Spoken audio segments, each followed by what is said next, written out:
Bueno, hermanos, pues me dan la seña de que ya estamos prácticamente listos. Yo lo quiero invitar porque en esta mañana busque usted en su Biblia el libro de Salmos. Vamos a ir hoy al libro de Salmos.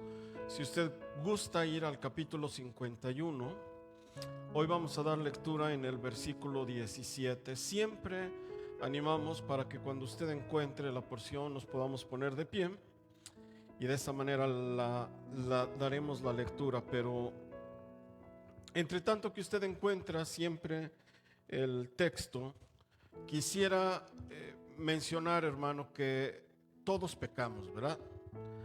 En mayor o menor medida, pero todos pecamos. Algunos tal vez lo hacen más descaradamente, algunos lo hacen un poco más discretamente, algunos lo hacen más frecuentemente, otros más esporádicamente. Algunos a lo mejor lo pueden hacer un poquito más disfrazado y a lo mejor otros más abierto, pero todos pecamos. Es una realidad que todos fallamos, todos hemos pecado. Dice la Escritura que no hay justo ni aun uno, ¿verdad? No hay quien no haga lo malo.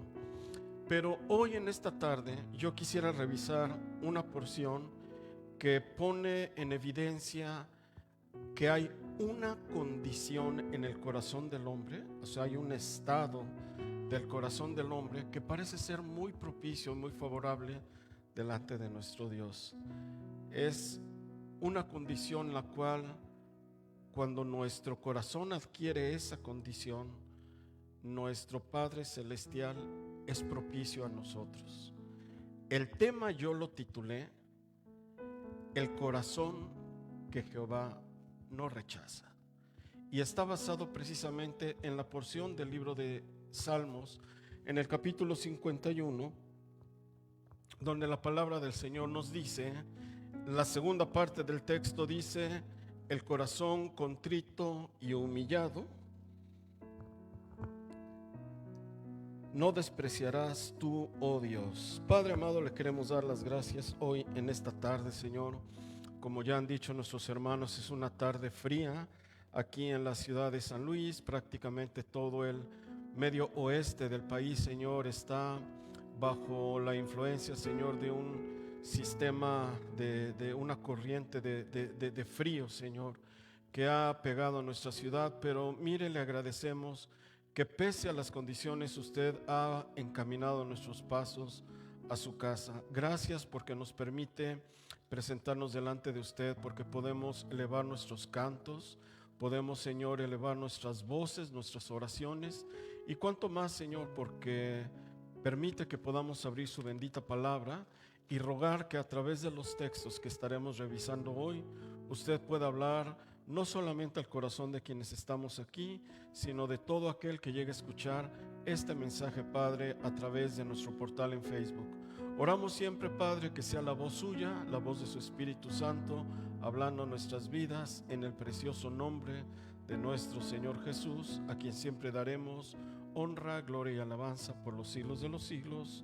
El pueblo de Dios dice: amén, amén, amén y amén.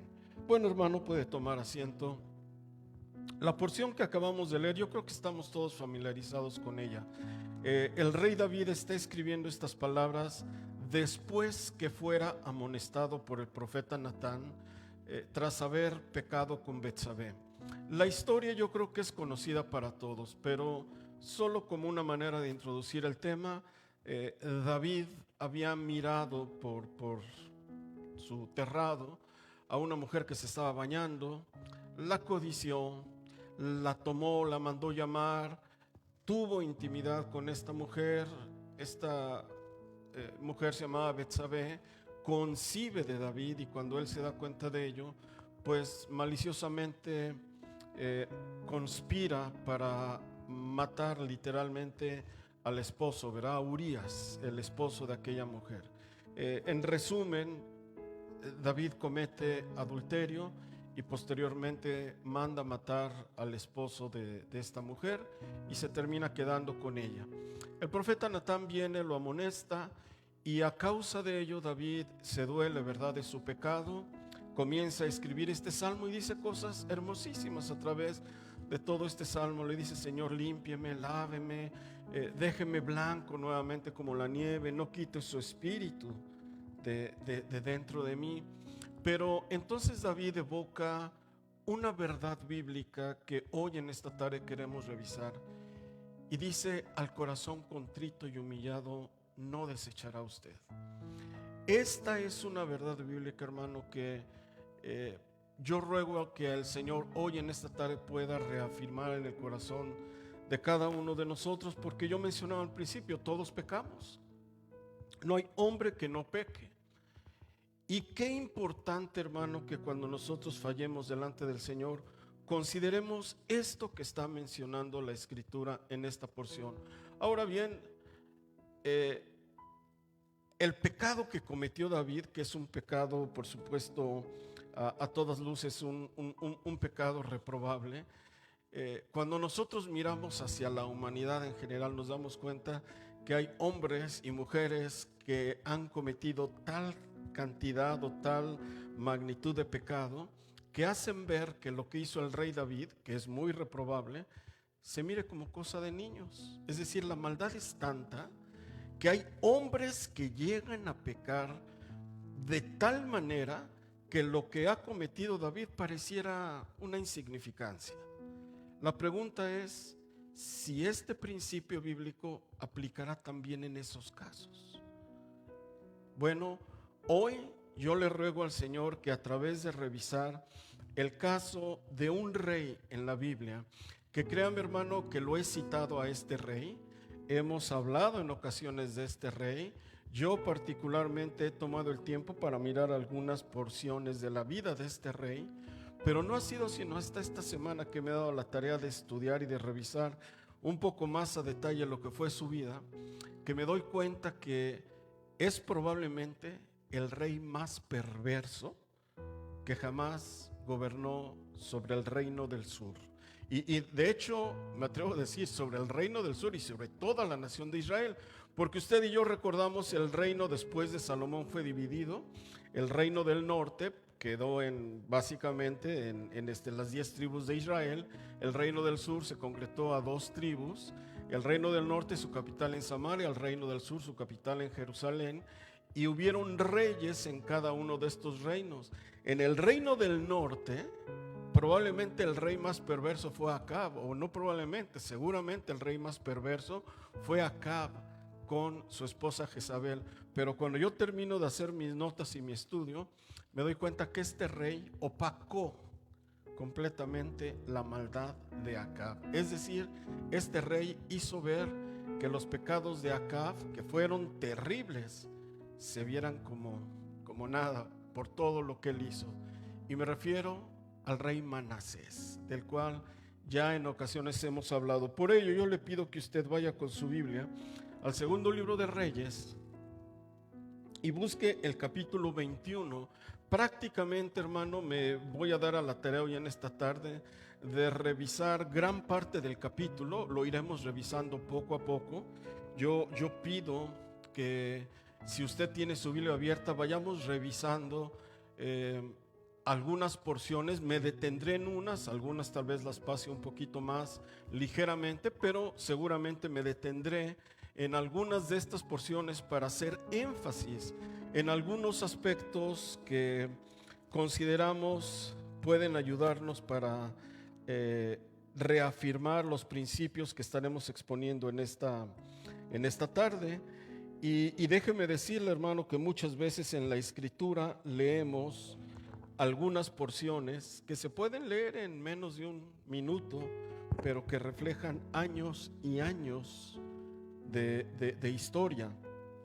Entonces voy a ir dando lectura, hermano, segundo libro de Reyes, capítulo 21, y voy a comenzar desde el versículo 1 y eventualmente me detendré y haré una pausa para hacer tal vez algún comentario adicional. La Escritura nos dice así: de 12 años era Manasés cuando comenzó a reinar. Bueno, lo primero que nos dice la Escritura es que era un niño, un jovencito, 12 años.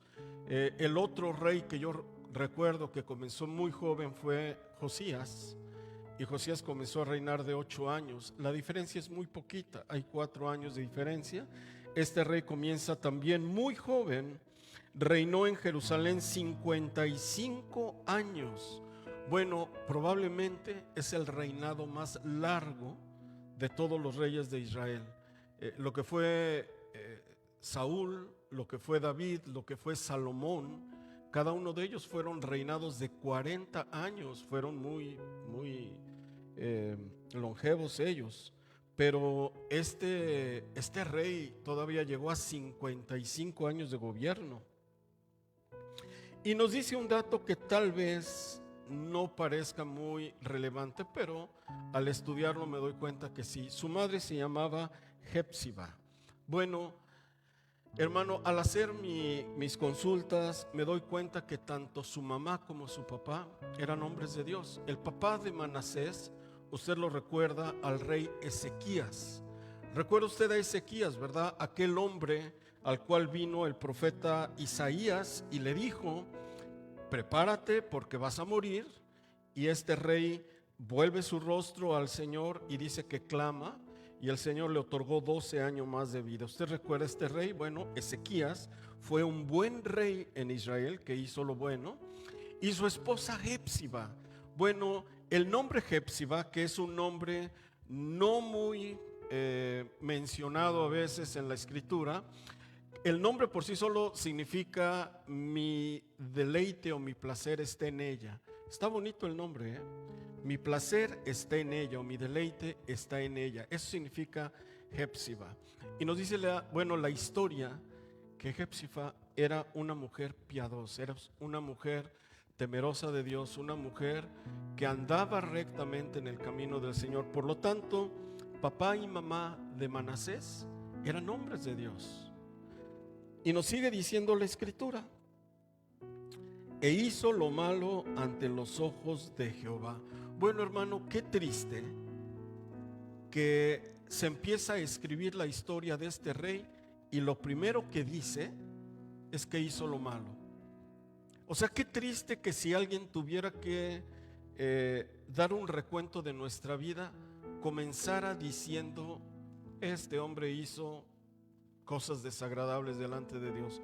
Qué triste que nuestra vida comience a relatarse precisamente por lo que lo caracterizó, que fue hacer lo malo.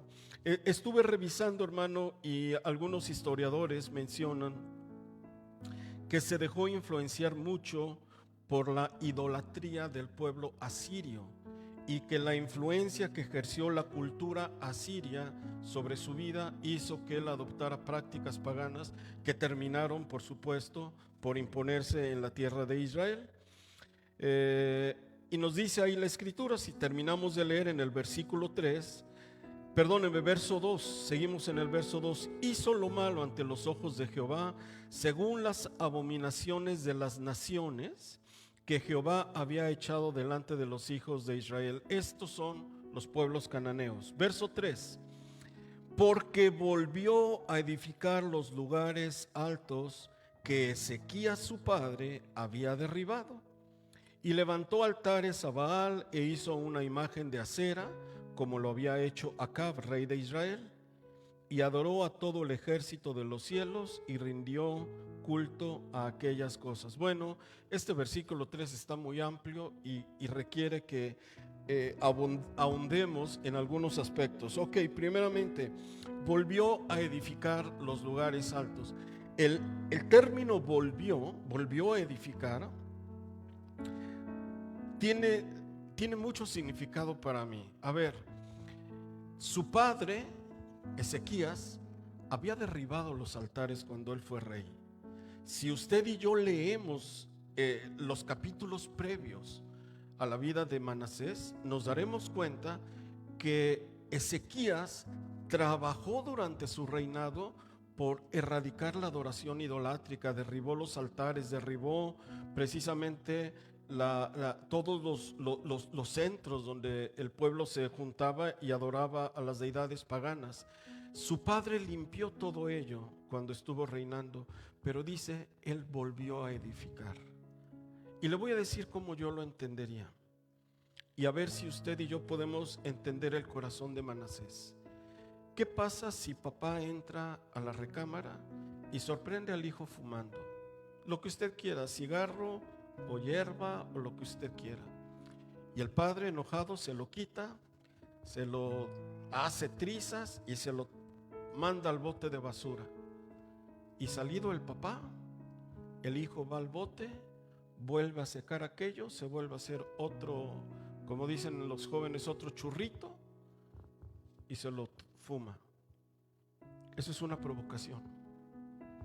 A ver, si alguien viene y le tira los juguetes o los videojuegos esos que están contaminados con imágenes, su culto idolátrico, cosas por el estilo, y el hijo va a la basura y lo vuelve a sacar y lo vuelve a usar, está provocando a la autoridad de papá o mamá. Esto es lo que está haciendo Manasés. Su padre derribó los altares y él fue, y como ves, los voy a volver a levantar, y los volvió a construir. Esto de volvió a levantar altares, para mí habla de rebeldía, porque su padre los destruyó y yo los voy a levantar. Mira el corazón de Manasés, ¿eh? No olviden, nuestro tema, queremos hablar de la importancia de esta verdad que dijo David: al corazón contrito y humillado el Señor no desecha. Pero ahora quiero que mire el corazón de este hombre. Entonces, por cierto, la Biblia no nos dice de qué edad comienza a edificarlos. Él tenía 12 años. ¿De qué edad le gusta que los comenzó a reedificar? No sabemos, ¿eh? ¿Pero qué le gusta a los 14, 2 años después, 15? Debió de haber sido un jovencito cuando comenzó a reedificar todos esos altares. Segundo, que nos menciona el texto, si me ayudan en la cabina, bueno, aquí tenemos el texto, nos dice: volvió a edificar los lugares altos que Ezequías su padre había derribado. Es decir, una provocación contra lo que hizo mi padre, yo voy a ir en contra de lo que él hizo. Y levantó altares a Baal. Bueno, sabemos que los Baales, hermano, eran precisamente todas esas deidades que en aquella época habían contaminado tanto a la nación de Israel por el culto que se les daba a ellos. Eran ídolos y demonios que tenían tanta influencia en lo que era el pueblo de Israel. Él les levanta altares e hizo una imagen de acera como la había hecho Acab. Y a mí me llama mucho la atención esto. A ver, tengo el ejemplo de mi padre, que fue un buen hombre. Él derribó altares, él hizo lo recto delante de Dios, pero él tomó el ejemplo del rey Acab, un rey perverso. No lo olvide, mire el corazón de Manasés, mire el corazón de este hombre, cómo desecha el buen ejemplo del padre y agarra el ejemplo del peor rey hasta entonces en Israel, que era Acab. ¿Se acuerda usted de toda la influencia que había ejercido Jezabel y cómo los profetas de Baal, y usted recuerda el capítulo con el profeta Elías? Pues Manasés les levanta los altares a los Baales. Todo aquello que Elías había erradicado en el reino del norte, pues que se lo trae Manasés al reino del sur. Y levanta una imagen de acera que, como vamos a ver adelante, la metió al templo. Ahora, ¿dónde cree que levantó los altares Manasés? ¿En las esquinas de las calles? ¿Qué era un altar? Vamos a empezar por ahí.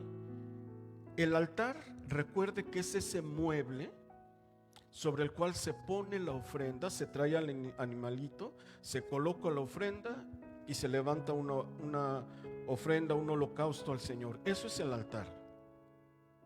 ¿Dónde cree que levantó los altares?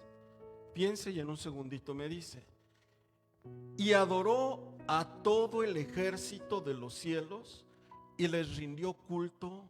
Me gusta que dice la Biblia a aquellas cosas, porque los están ninguneando. Pero el punto que estamos viendo es que Acab, fíjese lo que hace: deja el ejemplo del papá y agarra el ejemplo del peor.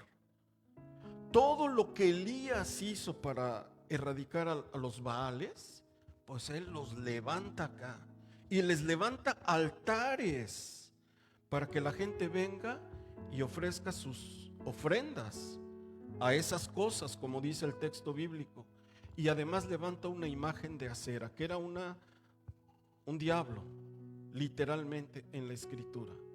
Esto, hermano, me deja ver el corazón de este hombre. Es un corazón perverso lo que está haciendo. Ahora, si me ayudan en cabina con el, que por cierto, hermano, a ver donde dice adoró. A ver, verso 2, deme un segundito. No, el 3, entonces sí estábamos en el 3. Volvió a edificar los lugares altos, hizo una imagen de acera y adoró a todo el ejército de los cielos. A ver, hermano, ¿qué implica adorar a alguien? ¿Por qué los adoró? ¿Qué implica adorar a todas las potencias del cielo? Mire, yo le voy a decir qué cosas implica. Implica que las veneraba. Implica que las honraba y les tenía respeto. Me acuerdo que en una ocasión, hermano, yo vi un reportaje en la tele de noticias en mi país y me llamó mucho la atención que en una ciudad en Guadalajara tenían una imagen que usted sabe, hermano, que no me gusta a mí decir el nombre de la muerte, ¿verdad? Le dicen la muerte. Y es una imagen, usted ya sabe cómo es. Bueno, es una, le hicieron ahí su altar, enorme, y la figura enorme también, más alta de la estatura de uno. Y toda la gente de la ciudad llega y le trae sus flores, le trae sus ofrendas, le trae aquí y allá. Hay de aquel que llega a expresarse mal de ella, se le echan encima. Eso es lo que hacía Manasés. Al decir que las adoraba, es que las respeta, les rinde culto, les tiene consideraciones, les venera y le dobla la rodilla a todo ello. Eso implica adorar, postrarse ante una deidad de este tipo y además ofrecerles sacrificios. Todo eso es lo que Manasés hacía ante estas estatuas, estos ídolos y todo. Ahora sí, si me ayudan en cabina con el siguiente texto. Asimismo, dice la escritura, edificó altares, ¿en dónde, hermano? En la casa de Jehová. Esto es terrible. Edificó altares en la casa de Jehová, de la cual Jehová había dicho, yo pondré mi nombre en Jerusalén. Es decir, el sagrado templo en Jerusalén que levantó Salomón, que estuvo en el corazón de David, y que David dijo, yo le voy a hacer una casa a mi Dios, y va a ser una obra hermosa. Y dice la escritura cómo Salomón levanta, edifica esta casa, los mejores materiales. Nos dice la escritura que la recubrió completamente de oro, la casa del Señor, las mejores maderas. Recuerda usted, ¿verdad?, cuando se dedicó el templo, cómo la gloria del Señor descendió y no se podía ministrar a causa de su presencia. Pues ahí en esa casa que estaba consagrada al Señor, Manasés levantó altares, o sea que no los puso en las esquinas de las plazas, o no los puso en los montes o en los valles. Levantó altares a los Baales adentro de la casa del Señor. Este hecho, hermano, por sí solo cambia todo. Déjeme decirle, a ver, los levitas servían en el templo, ¿verdad? El levita estaba consagrado con aceite para servir al Señor. El templo estaba consagrado igual, con aceite, para la adoración al Señor. Pues Manasés levantó los altares. ¿Y cómo impuso, yo me pregunto, para decirle a los levitas, ahora aquí se le va a ofrecer el sacrificio, pero ya no al Señor? Ahora se le va a dar a Baal, o se le va a dar a Acera, o se le va a dar a cualquiera de las potestades del cielo, al dios sol, a la luna, al que usted quiera. Y el levita lo tenía que hacer. Me pregunto, ¿usaba el levita también ropas de lino fino para recibir esos holocaustos? ¿Qué animales se ofrecían? Recuerde que la escritura regula perfectamente cómo tenían que ser los sacrificios. ¿Se seguía algo parecido con estos? Los animales eran cualquiera. No olvidemos que los griegos introdujeron sacrificios de puercos cuando tuvieron sojuzgada la nación de Israel. Esta es una profanación a la casa de Dios. Esto que está haciendo Manasés, si usted le va sumando, cada vez va más y más, subiendo la intensidad de su maldad. Siguiente texto, hermano.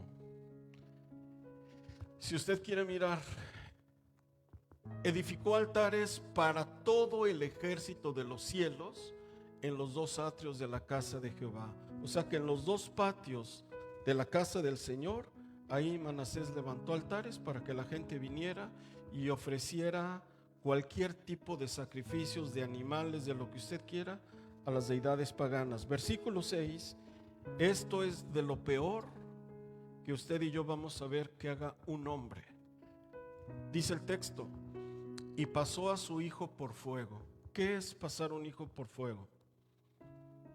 ¿Qué es pasar un hijo por fuego? Yo le voy a pedir a cabina que me ayude a ponerles la imagen del dios Moloch. Probablemente usted haya escuchado de ello, pero si cabina me ayuda a encontrar esta imagen, este es el dios Moloch. La característica de esta escultura es que tenía abajo de las manos una hoguera. Y las manos, la figura está hecha de metal.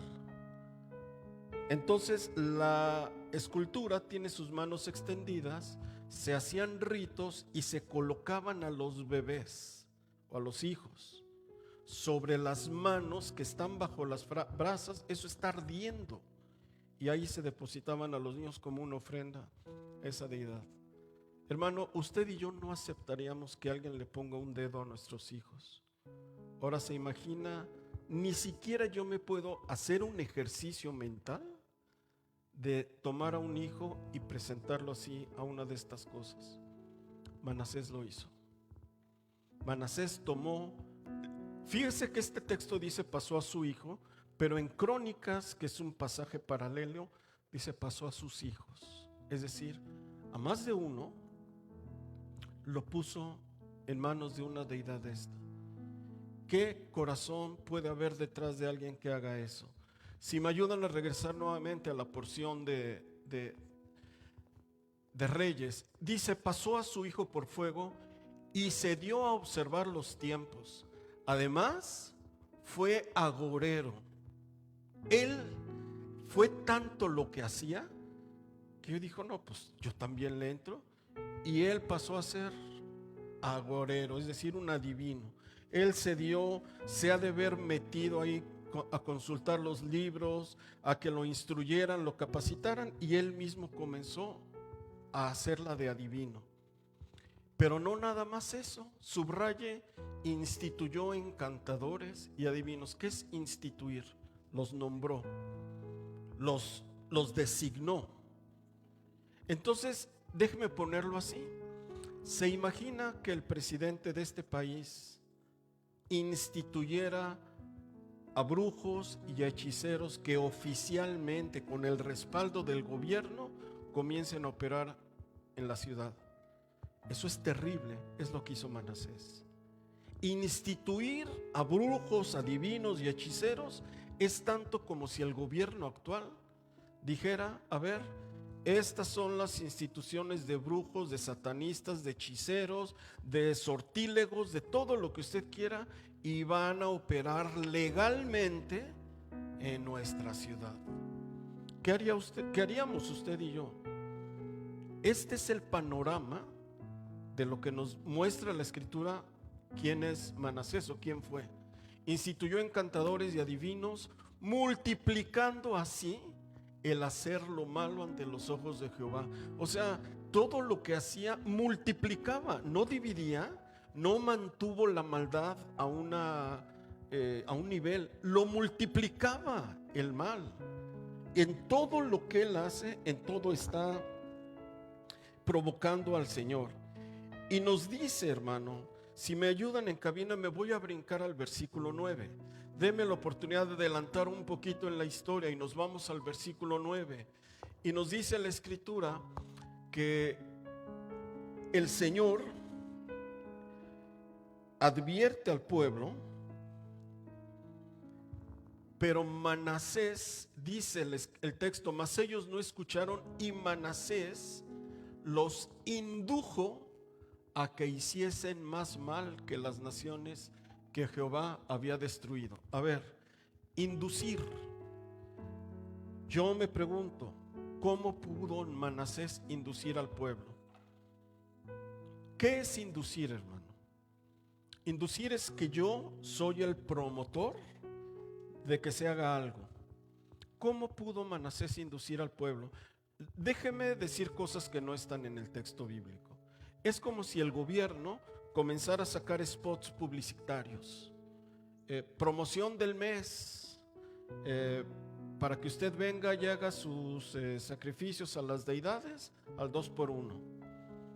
O le recomendamos esta casa de hechiceros para que usted realice tales actividades. Eso es inducir, el estar mandando mensajes. ¿Qué hizo él? ¿Mandó cartas? ¿O amenazaba al pueblo? ¿O imponía estas actividades? Esto es lo que implica el hecho de decir, indujo al pueblo a que hiciesen no nada más lo malo, que hiciesen más malo de lo que hacían las naciones paganas. Si usted me permite, hermano, en 2 de Crónicas 33:6, si cabina me ayuda, la Escritura dice que él se excedió en hacer lo malo. O sea, ya estamos viendo todo lo que hizo malo. Pues mire lo que nos dice el versículo 6. Y pasó sus hijos. Aquí este es el texto que nos dice que no nada más fue a uno. Debieron haber sido mínimo 2.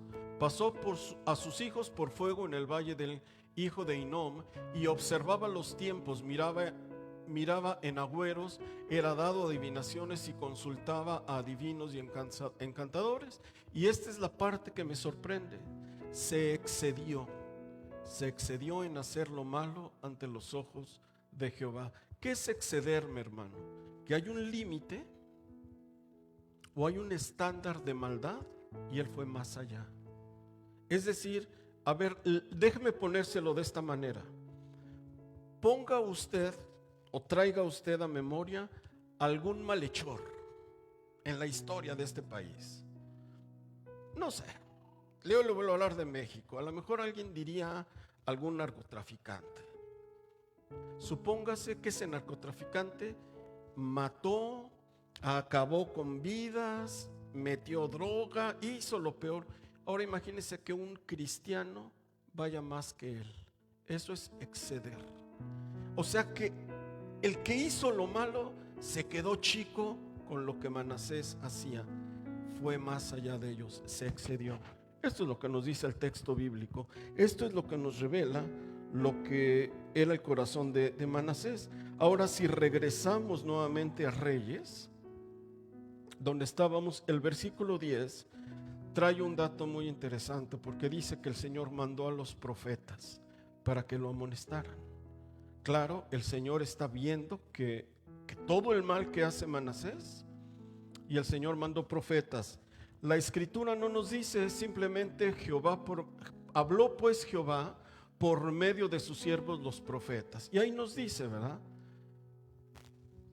¿Qué profetas vivieron en la época de Manasés? Le voy a dar los que yo encontré. Nahum, Habacuc y el profeta Isaías. Algunos dicen que también Oseas. En mis cuentas no me daba Oseas por las fechas que vivieron, pero Nahum, Habacuc e Isaías. Y dije, Isaías fue el que le dijo a su papá, ¿vas a morir? Pues sí, alcanzó todavía a conocer a Manasés. O sea que Manasés le tocó escuchar al profeta Isaías. ¿Y qué cree que hizo? ¿Qué piensa que hizo Manasés ante las amonestaciones? Si me ayuda cabina, Déjenme mirar en el texto.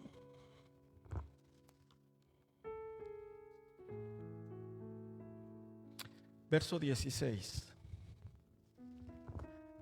Y vamos a ver qué hizo Isaías con el consejo. Fuera de esto, subraye, derramó Manasés mucha sangre inocente, y dice en gran manera. Los historiadores dicen que Manasés persiguió a los hombres piadosos, a los devotos, a la gente que todavía honraba al Señor. Y encontré un dato. No sé si este dato es oficial. Mandó matar al profeta Isaías. Isaías muere durante el reinado de Manasés. ¿Y sabe cómo murió el profeta Isaías? La historia dice que murió aserruchado. Entonces, cuando el texto dice que derramó sangre inocente, es porque perseguía a Manasés, a aquellos que se oponían a seguir viviendo con las abominaciones que él quería imponer. Este es Manasés. Se excedió en hacer lo malo. Se volvió con todas sus fuerzas contra el único Dios verdadero y sus siervos los profetas. La historia dice que persiguió a los profetas, a unos los azotó, a otros los mató. Y si es real que él mandó matar a Isaías, la historia dice que Isaías murió aserruchado, partido a la mitad. Así como parte usted el limón, así era el corazón de Manasés. Solo que la historia no termina ahí. Si usted quiere ir con su Biblia al segundo libro de Crónicas,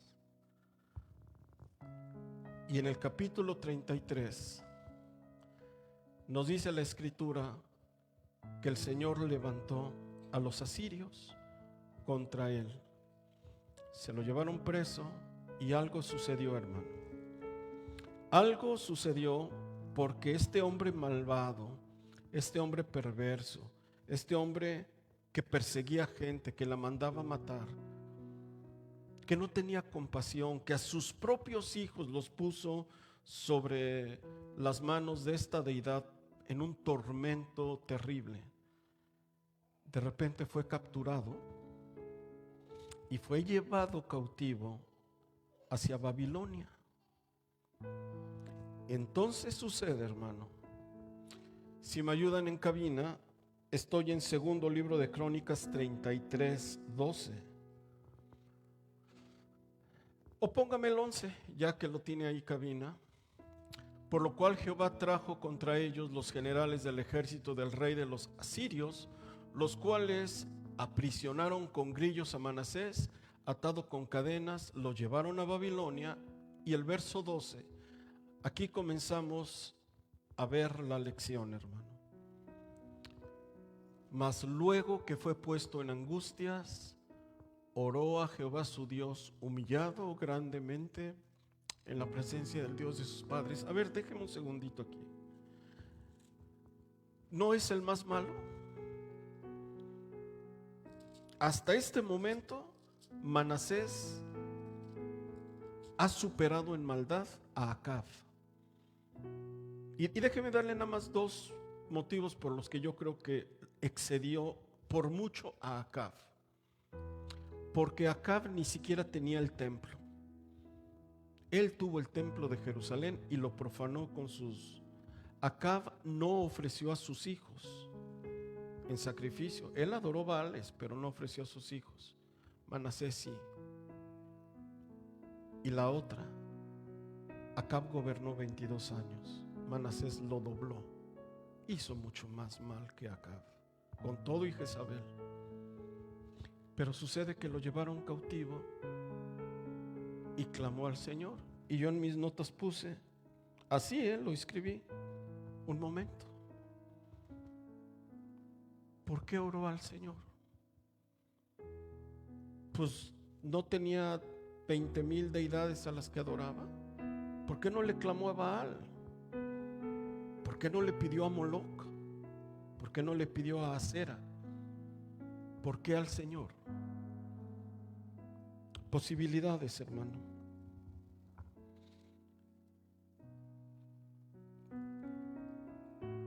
Una posibilidad es cuando el hombre se encuentra en medio de la angustia, en medio del dolor o en medio de la aflicción, el ateo, más ateo, clama a aquel que él dice que no existe.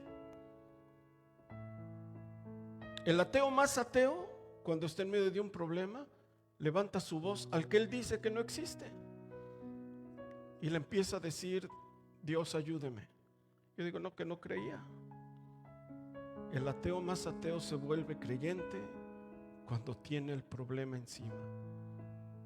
Y el idólatra más idólatra le clama al único que está por arriba de sus propios ídolos, al único Dios verdadero. Ese es el poder de la aflicción. Y usted ya me ha escuchado decir: lo que no logró ni el profeta Habacuc, ni el profeta Nahum, ni Isaías, lo logró la aflicción en la que vivía. Entonces vuelve el corazón y clama al Señor. Pero yo le quiero pedir que ponga atención. Mas luego que fue puesto en angustias, oró a Jehová su Dios, humillado grandemente. ¿Con qué texto abrimos hoy? El corazón contrito y humillado, el Señor no lo rechazará. Y dijimos, el pecado de David se ve como cosa de niños comparado con Manasés, pero en los dos casos tuvo el mismo efecto. Tanto el pecado, que es muy grave lo que hizo David, como los pecados que hizo Manasés, los dos casos el Señor atendió, perdonó y restauró. Cabinas, tenemos el siguiente texto, ¿verdad? El 13. Y habiendo orado a él, fue atendido, pues Dios oyó su oración y lo restauró a su reino. Y entonces Manasés reconoció que Jehová era Dios. ¿Qué le parece? ¿Se cumple o no se cumple que el corazón contrito y humillado el Señor no desecha? Se cumple.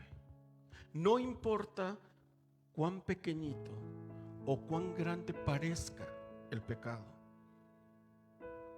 al corazón contrito y humillado el Señor no lo rechaza.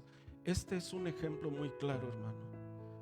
Probablemente, tal vez me equivoque, Manasés es el hombre más perverso que la Escritura da cuentas. No sé si haya otro que haya hecho más perversamente. Y el día que clamó al Señor, el Señor lo perdonó.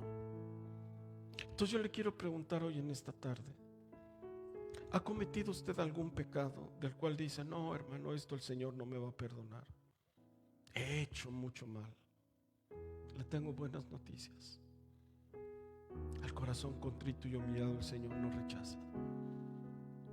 Hay una condición en el corazón del hombre que parece alcanzar el favor de Dios. Cuando uno llega humillado le dice, Padre, perdóneme, he pecado. El hombre más perverso que registra la Escritura tal vez es Manasés. Y cuando estuvo en angustia y con grilletes, yo no sé qué tipo de angustia tuvo él en la cárcel. ¿Lo habrán torturado? ¿Qué vivió, hermano? Que se humilló grandemente delante de Dios y le dijo, Padre, perdóneme. Y el texto dice, y Jehová lo escuchó. Entonces, amados hermanos y amada iglesia, no importa cuán grave parezca el pecado, no importa cuán terrible se vea a los ojos del hombre o cuán reprobable sea ante la opinión de la sociedad. Si yo vengo humillado delante de Dios y le digo, Padre, he pecado, perdóneme, al corazón contrito y humillado el Señor no rechaza. Y esa es la garantía que tenemos. Eso se llama misericordia pura. Por lo tanto, yo en esta tarde quiero animar. Yo comencé diciendo, todos pecamos, todos. No habemos uno solo que diga, no, hermano, yo no. Unos más, otros menos. Lo dije, unos más descaradamente, otros más discretamente, pero todos pecamos. Pero aquí tenemos una promesa. En el momento que yo me arrepiento y vengo humillado delante del Señor, las puertas estarán abiertas y dice el Señor, a este corazón yo no lo rechazo, lo recibo. Manasés se pudiera parar hoy en día en medio de esta generación y decir a toda la humanidad, no importa cuánto mal hayas hecho, arriba hay un Dios que perdona.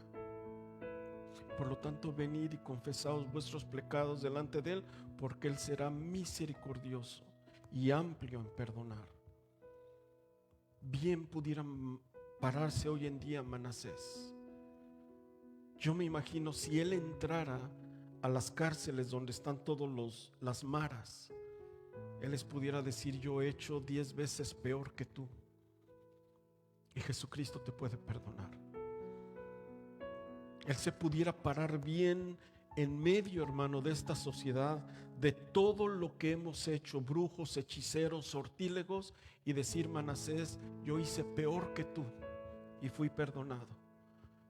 Solamente considera una cosa, humillaos, dijo el apóstol Pedro, humillaos bajo la poderosa mano de nuestro Dios.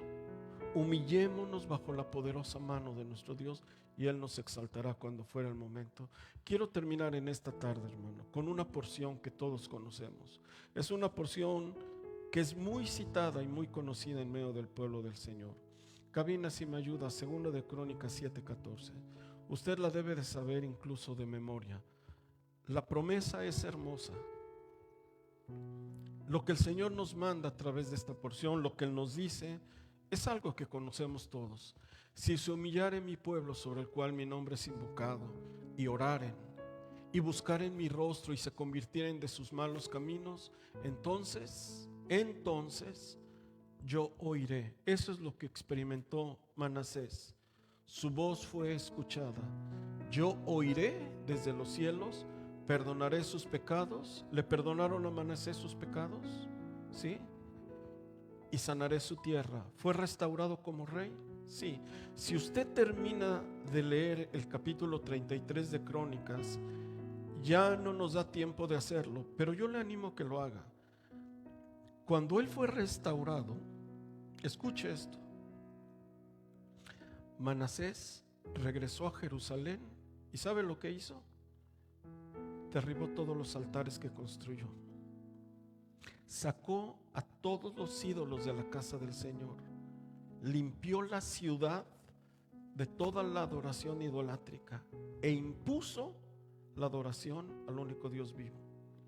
Yo en mis notas puse frutos dignos de arrepentimiento. El hombre hizo lo malo, reconoció que está mal y regresando hizo limpia y dijo, aquí solamente se adora al único Dios vivo, al único Dios verdadero. Entonces se cumple. Yo oiré desde los cielos, perdonaré sus pecados y sanaré su tierra. Solo que todo esto comienza con una palabra: si se humillara mi pueblo. Centro Cristiano, todos pecamos. Hoy, al salir de este lugar, yo ruego al Señor que nos llevemos una idea clara. Cuando yo me humillo delante del Señor y vengo con un corazón sincero, Padre, pequé. Pecado grande, pecado pequeño, eso es secundario. Si se humillare mi pueblo, yo oiré desde los cielos, perdonaré el pecado, sanaré la tierra. Cierre sus ojos. Y yo le quiero invitar que usted traiga a mente aquellas cosas que hemos hecho. ¿Cuáles son muchas ocasiones esas acciones que hemos hecho, que hemos fallado? Y que a veces decimos, ¿cómo podrá perdonarme el Señor esto? Bueno, el rey David nos dice, al corazón contrito y humillado, no despreciará usted, Señor. Y si usted está escuchando este mensaje, el punto central es ese. Si se humillare mi pueblo y confesare y se arrepintiere y buscare mi rostro, entonces yo lo voy a escuchar y perdonaré y restauraré y sanaré la tierra. Padre amado, en el nombre de Jesús, le queremos dar gracias en esta tarde por su palabra. Probablemente hubieron algunos otros hombres, Señor, más perversos que Manasés, pero pareciera que este es el hombre más perverso que ha quedado registro en la historia bíblica. Interesantemente, era un príncipe de su pueblo. El hombre más perverso no fue, Señor, un incrédulo, un pagano. Era un príncipe de Israel. Hizo cosas inimaginables. Él se pudiera parar hoy en día y decirle a la juventud y decirle a las maras y a los narcotraficantes: yo hice peor que tú, yo fui peor que todos ustedes. Él le pudiera decir a los satanistas, a los hechiceros, a los sortílegos: yo hice cosas peores que tú. Pero arriba hay un Dios que perdona y está dispuesto a perdonar si te humillas delante de Él. Si con corazón sincero vienes y pides perdón, porque yo lo viví. Este es el mensaje que pudiera dar Manasés en el siglo XXI. Y decirle a la humanidad: yo hice lo peor que hombre alguno pueda hacer y me perdonaron por una razón. En sus manos hay misericordia. Si se humillara el pueblo y confiesa y reconoce, hay un Dios que perdona. Y este es el mensaje que yo quiero que usted lleve. No importa cuán grande o cuán pequeño, todos pecamos. Esa es la realidad de la humanidad, que todos pecamos, todos fallamos. Pero el corazón contrito y humillado, ese no va a rechazar al Señor. Por lo tanto, iglesia, aprendamos y reconozcamos que nuestro pecado tiene consecuencias. Pero tenemos que aprender a humillarnos delante de Él y decirle: Padre, yo pequé, yo fallé, Señor, perdóneme. Y sabemos que en sus manos habrá misericordia. Yo ruego, Padre, que esta palabra pueda animar y restaurar y llegar a las personas que necesitan escuchar que hay un Dios que dio a su Hijo amado, que dio todo lo que tenía, para que a través, Señor, de ese sacrificio, nuestros pecados, los más grandes y más terribles, los más reprobables, alcanzan el perdón, porque la sangre de Jesucristo tiene poder para perdonar la maldad de un mundo entero. Y en ello, Padre, usted es glorificado. Queremos rogar, Padre, que su Espíritu Santo hable al corazón de cada uno y nos ayude, Padre, a andar en temor reverente delante de usted, sabidos que cuando caigamos, Señor, en usted encontramos el perdón. En lo demás, Señor, yo quiero dar la bendición al pueblo en esta tarde. Yo quiero rogar que aquella bendición que usted manda en la Escritura, Señor, a través de lo que usted instruye a Moisés, sea una realidad, Padre, para quienes estamos aquí y para todo aquel que escuche este mensaje a través, Señor, del portal de Facebook. Centro Cristiano, Yevarejeja Jehová veishmereja, Yaer Jehová panaveleja vijuneca, Isa Jehová panaveleja hacerleja shalom. Que Jehová te bendiga y te guarde. Que Jehová haga resplandecer su rostro sobre ti y tenga misericordia. Que Jehová alce su rostro sobre ti y ponga en ti paz. Beshem Yeshua HaMashiach, en el nombre precioso de nuestro Señor Jesucristo, a quien siempre daremos honra, gloria y alabanza por los siglos de los siglos. El pueblo de Dios dice: amén, amén, amén y amén. Vayamos con la bendición del Señor, hermanos, en esta tarde. Que el Señor nos bendiga.